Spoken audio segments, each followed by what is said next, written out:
యేసుప్రభు వారు ఒక చక్కటి మాట చెప్తున్నారు. ఏమనంటే మత్తయి సువార్త 6వ అధ్యాయం 26వ వచనంలో, ఆకాశ పక్షులను చూడుడి, అవి విత్తవు, కోయవు, కొట్లలో కూర్చుకొనవు, అయినను మీ పరలోకపు తండ్రి వాటిని పోషించుచున్నాడు, మీరు వాటికంటే బహుశ్రేష్ఠులు కారా అని యేసుప్రభు వారు అంటూ ఉన్నారు. నిజమే కదా.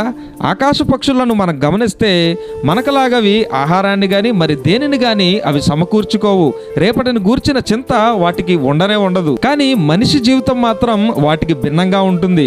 ఎప్పుడూ కూడా రేపటిని గూర్చి లేదా భవిష్యత్తును గూర్చి మనిషి ఆలోచిస్తూనే ఉంటాడు, చింతిస్తూనే ఉంటాడు. అదే విధంగా 25వ వచనంలో అయితే యేసుప్రభు వారు ఈ విధంగా అంటున్నారు, రేపు ఏమి తినాలా, ఏమి త్రాగాలా, ఏమి ధరించుకోవాలా అన్న విషయాలపై అసలు చింత పడవద్దు అని అంటూ ఉన్నారు. ఆకాశ పక్షులను చూసి మనల్ని నేర్చుకోమని యేసుప్రభు వారు చెప్తూ ఉన్నారు.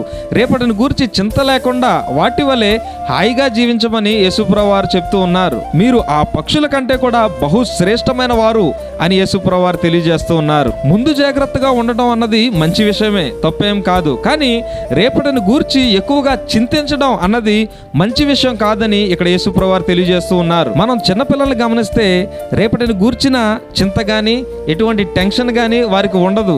మా డాడీ చూసుకుంటారులే లేదా మా మమ్మీ చూసుకుంటుందిలే అని వారి మీద భారం వేసి వారు హాయిగా నిద్రపోతూ ఉంటారు. అదే విధంగా మనము మన చింతని, మన భారాన్ని దేవునిపై వేసి మనం హాయిగా జీవించాలని దేవుడు కోరుకుంటూ ఉన్నాడు. 1 పేతురు 5వ అధ్యాయం 7వ వచనంలో, ఆయన మీ గూర్చి చింతించుచున్నాడు గనుక మీ చింత యావత్తు ఆయన మీద వెయ్యుడి అని దేవుని వాక్యం చెప్తుంది. కాబట్టి పక్షులు ఎటువంటి చింత లేకుండా హాయిగా ఏ విధంగా అయితే జీవిస్తున్నాయో మనము కూడా మన భారాల్ని, మన చింతలను దేవునిపై వేసి మనము కూడా హాయిగా జీవించాలన్నదే దేవుని యొక్క కోరిక. దేవుడు ఈ కొద్ది మాటలను దీవించునుగాక.